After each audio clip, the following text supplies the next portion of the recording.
अगर फारूक अब्दुल्ला की बात की जाए तो इस बार जो है वो 2 सीटों से चुनावी मैदान में उतरे हैं, चाहे वो बडगाम की सीट हो या फिर गांदरबल विधानसभा सीट की बात की जाए। हालांकि पहले कयास था कि उमर अब्दुल्ला विधानसभा का चुनाव नहीं लड़ेंगे, लेकिन तमाम समझाइश के बाद इस बार 2 चुनावी मैदान से जो है उमर अब्दुल्ला चुनावी ताल ठोक रहे हैं। और फिलहाल ये तस्वीरें जो सामने आ रही है, इसमें आप देख पा रहे होंगे कि उमर अब्दुल्ला और फारूक अब्दुल्ला दोनों ही पिता और पुत्र एक साथ जो है वो अपने मताधिकार का प्रयोग करने पहुंचे हैं। और इस बीच ये बड़ी खबर सामने और सीधे फारूक अब्दुल्ला कुछ कह रहे हैं, हम सीधे सुनवाते हैं। फिलहाल जो रिपोर्ट्स हैं, अच्छी तादाद में वोटर जो है अपने वोट का इस्तेमाल कर रहे हैं। अब मुझसे बार बार पूछा जाता है कि हमारी क्या उम्मीदें हैं, हमारी क्या एक्सपेक्टेशंस हैं। मैम, कोई भी उम्मीदवार हारने के लिए इलेक्शन नहीं लड़ता, तो हमारे एक्सपेक्टेशंस यही हैं कि आज ज्यादा से ज्यादा वोट जो हैं नेशनल कॉन्फ्रेंस के उम्मीदवारों को पड़ेंगे। जहां नेशनल कॉन्फ्रेंस के उम्मीदवार नहीं है, वहां कांग्रेस के साथ हमारे अलायंस के तहत कांग्रेस के उम्मीदवार को जो है वोट मिलने चाहिए। और उम्मीद ये की जा रही है कि 8 अक्टूबर के बाद अक्सरियत हमारी होगी और नेशनल कॉन्फ्रेंस कांग्रेस की यहाँ पे अलायंस गवर्नमेंट जो है काम करेगी। यही हमारी उम्मीद है।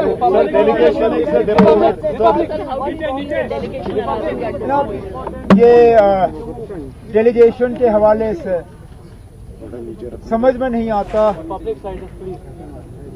यही लोग जब जम्मू कश्मीर के बारे में कमेंट करते हैं तो गवर्नमेंट ऑफ इंडिया की तरफ से बयान आता है कि जम्मू कश्मीर जो है वो हमारा अंदरूनी मामला है, इस पर दूसरों की दखल नहीं होनी चाहिए। अगर दखल नहीं होनी चाहिए, अगर इनके कमेंट्स आपको नहीं चाहिए, तो इनको यहाँ लाया क्यों जा रहा है?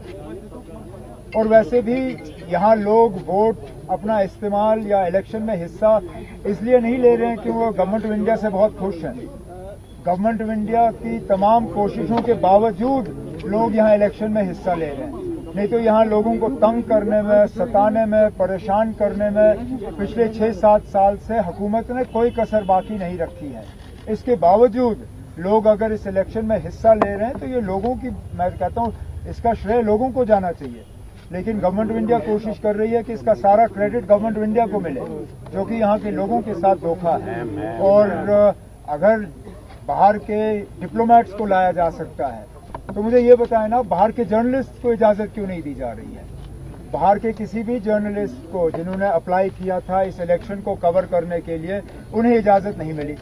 लेकिन एक गाइडेड टूर टूरिस्ट की तरह इन डिप्लोमेट्स को लाके यहाँ इलेक्शन दिखाए जा रहे हैं, ये अच्छी बात नहीं है। सर थोड़ा ट्रेंड साउथ कश्मीर में काफी ज्यादा सुबह से ही वोटिंग देखने को मिली, लेकिन श्रीनगर थोड़ा स्लो है। आपको क्यों लग रहा है कि ऐसा हो रहा है? तब हमारी वोट डालने की आदत नहीं रही है। हम श्रीनगर के लोगों को 35 साल अपना वोट इस्तेमाल करने की आदत नहीं रही। हमें थोड़ा सा सीखना पड़ेगा दोबारा, मतलब घर से निकल के पोलिंग बूथ में जाना। लेकिन मैं उम्मीद करता हूं कि बाकी जो सराउंडिंग एरियाज हैं वहां के पोलिंग को देखने के बाद श्रीनगर के लोग भी निकलेंगे और अपने वोट का इस्तेमाल करेंगे, क्योंकि आखिरकार उनको भी अपने एमएलए पे जो है अपने एमएलए से काम मांगने का हक है। और वो हक जो है वोट से शुरू होता है। उन्हें अपने एमएलए को चुनने में जो है अपनी आवाज बुलंद करनी चाहिए और फिर अपने एमएलए से जो है काम मांगना चाहिए। और कुछ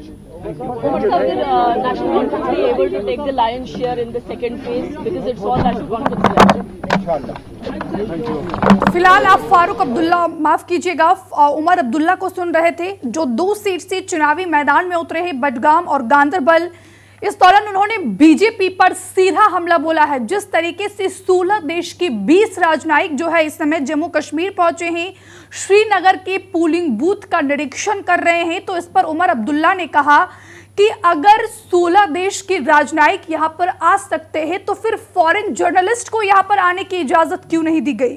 उमर अब्दुल्ला ने यह भी कहा कि गवर्नमेंट ऑफ इंडिया मानती है कि जिस तरीके से जम्मू कश्मीर में वोटिंग हो रही है ये श्रेय उनको जाना चाहिए, लेकिन ये श्रेय गवर्नमेंट ऑफ इंडिया को नहीं जाता है, जम्मू कश्मीर की जनता को जाता है कि बढ़ चढ़कर लोकतंत्र के इस महापर्व में निडर निर्भीक होकर अपनी जन भागीदारी को सुनिश्चित कर रहे हैं। लेकिन खबर सामने आ रही है कि मुस्लिमों ने जो है वहां पर पूरी बाजी पलट दी है। तस्वीरें हम आप तक लगातार पहुंचा रहे हैं। उमर अब्दुल्ला का यह भी कहना था कि अगर कोई विदेशी धरती से जम्मू कश्मीर को लेकर कमेंट आता है तो गवर्नमेंट ऑफ इंडिया का कहना होता है कि ये हमारा अंदरूनी मामला है, इसमें दखल अंदाजी करने की कोई जरूरत नहीं है। तो दूसरे चरण के मतदान में 16 देश के 20 राजनयिक को जम्मू कश्मीर क्यों बुलाया गया है? यहां पर उमर अब्दुल्ला ने यह भी दावा किया कि 8 तारीख को नेशनल कॉन्फ्रेंस और कांग्रेस की यहां पर सरकार बनने जा रही है। तो फिलहाल 8 तारीख को जब चुनावी परिणाम सामने आएंगे तो ये तय हो जाएगा कि जम्मू कश्मीर में किसका राज तिलक होगा। उमर अब्दुल्ला 2 सीटों से चुनावी मैदान में हैं। अगर सुबह 9 बजे तक के वोटिंग परसेंटेज की बात की जाए तो अभी सुबह 9 बजे तक 10.22% वोटिंग हुई है। सबसे ज्यादा वोटिंग पुंछ में हुई है, 14.41% वोटिंग हुई है। जबकि श्रीनगर की बात की जाए तो श्रीनगर में सबसे कम वोटिंग हुई है। जो जम्मू कश्मीर की राजधानी है श्रीनगर, यहां पर 4.70% वोट डाले गए हैं। सेकेंड फेज की 26 सीटों में 15 सीटें सेंट्रल कश्मीर और 11 सीटें जम्मू की है। चुनाव आयोग के मुताबिक दूसरे फेज में 239 कैंडिडेट्स चुनावी मैदान में हैं, जिसमें कि 233 पुरुष 6 महिलाएं भी शामिल हैं। लगातार हम आपको तस्वीरें भी दिखा रहे हैं। और इधर बात की जाए तो पूर्व मुख्यमंत्री और नेशनल कॉन्फ्रेंस के उपाध्यक्ष उमर अब्दुल्ला गांदरबल और बीरवाह से चुनाव लड़ रहे हैं। उमर लोकसभा चुनाव में बारामुल्ला सीट से तिहाड़ जेल से चुनाव लड़े इंजीनियर रशीद से चुनाव हार गए थे। कुल मिलाकर इस बार जो है उनके सामने बड़ी चुनौती है विरासत बचाने की। तो इस बार क्या जो है उमर अब्दुल्ला अपनी विरासत बचा पाते हैं या नहीं, ये देखना बेहद महत्वपूर्ण होगा।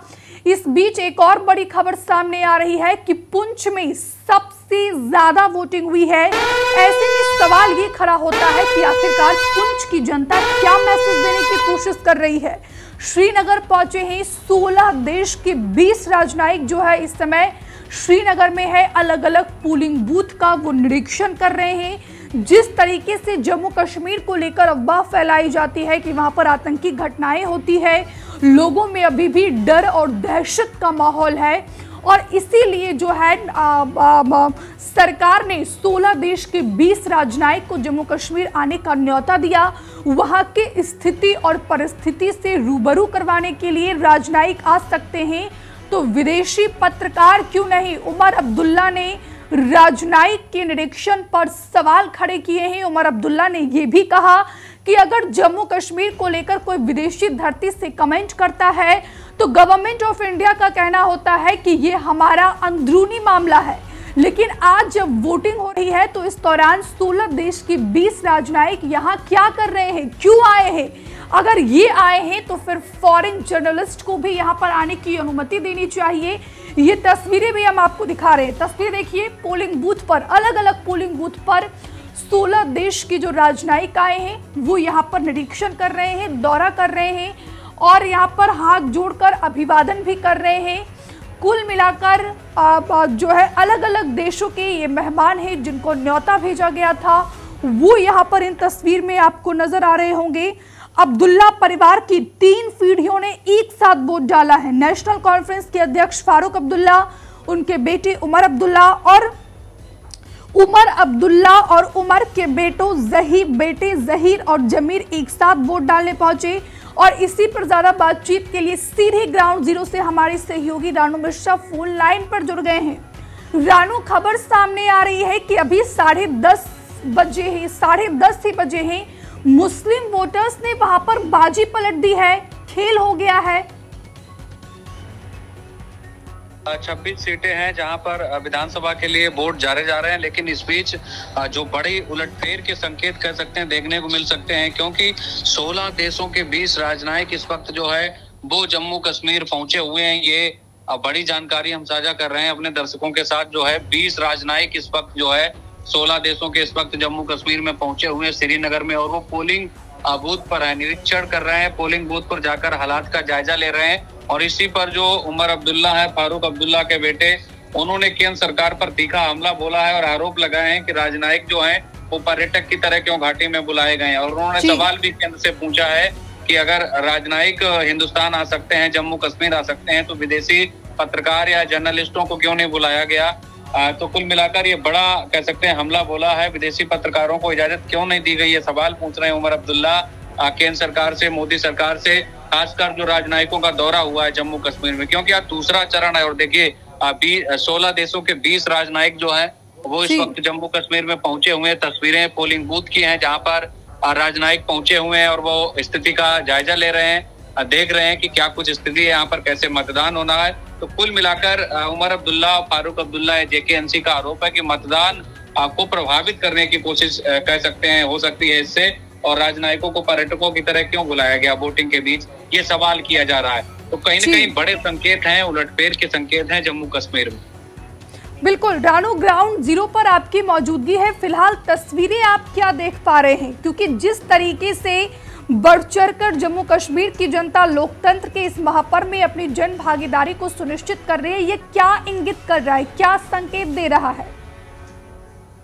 बिल्कुल, ये बड़े संकेत हैं। देखिए जम्मू कश्मीर में पहली बात तो 10 साल बाद चुनाव हो रहा है। दूसरी बड़ी चीज है कि 16 देशों के जब 20 राजनयिक पहुंचे हैं तो वो हालात की स्थितियां देखने के लिए पहुंचे हैं। वो देख रहे हैं कि घाटी में 370 हटने के बाद जब 10 साल बाद इलेक्शंस वहां पर हो रहे हैं तो स्थितियां कितनी अलग है। और इन राजनयिकों की बात करें तो इनमें आप देखिए, इन राजनयिकों में अगर मैं बात करूं तो रूस के राजनयिक हैं, अमेरिका के राजनयिक हैं, सोवियत संघ के राजनयिक हैं। तो कुल मिलाकर बड़े बड़े देशों के कई राजनयिक हैं, 20 राजनयिक हैं टोटल। और वो मतदाताओं से भी बातचीत कर रहे हैं, तस्वीरें हमारे सामने हैं। मतदाताओं से भी उन्होंने बातचीत की है, बच्चों से बातचीत कर रहे हैं और शायद पूछ रहे हैं कि आपको किसी प्रकार की कोई दिक्कत तो नहीं है, आप यहाँ पर 10 साल बाद चुनाव करने आए हैं। तो कुल मिलाकर इन 20 राजनयिकों की पूरी व्यवस्था, जिम्मेदारी जो है विदेश मंत्रालय की तरफ से की गई थी। और विदेश मंत्रालय की तरफ से जब की गई तो अभी जब उमर अब्दुल्ला वोट डालने पहुंचे अपने पिता फारूक अब्दुल्ला के साथ, तो उन्होंने इस पर सवाल खड़े किए और पूछा कि राजनयिक जो आए हैं उनको पर्यटकों की तरह क्यों बुलाया गया भाई? अगर वो आ सकते हैं तो विदेशी पत्रकार क्यों नहीं, उनको क्यों नहीं इजाजत दी गई? तो अब इस पर भी देखिए सियासत शुरू हो गई है। दूसरी तरफ आज कई नेताओं की रैली भी है जम्मू कश्मीर में, तो अब ये मुद्दा उठेगा जोर शोर से जो राजनयिक जम्मू कश्मीर में पहुंचे हैं। बिल्कुल, कुल मिलाकर ये कह सकते हैं कि रानू, जब राहुल गांधी आज जम्मू कश्मीर पहुंचेंगे, तीसरे फेज के चुनाव के लिए वो प्रचार प्रसार करेंगे, तो राहुल गांधी भी ये मुद्दा उठा सकते हैं। हाँ बिल्कुल, ये मुद्दा उठ सकता है। और बड़ी चीज ये है, ये मुद्दा जोर शोर से उठाने की कोशिश करेगा विपक्ष, क्योंकि वोटिंग के बीच जब राजनयिक पहुंचे हैं तो सवाल खड़े होते हैं। तो फिलहाल इसमें सवाल खड़े भी होते हैं विपक्ष की तरफ से, लेकिन जब वो वोटिंग देखने पहुंचे हैं तो उसमें कोई बुराई भी नहीं है। अगर तस्वीरें अच्छी हैं दुनिया की नजरों के लिए जम्मू कश्मीर से, तो उसमें देखने में कोई बुराई नहीं है।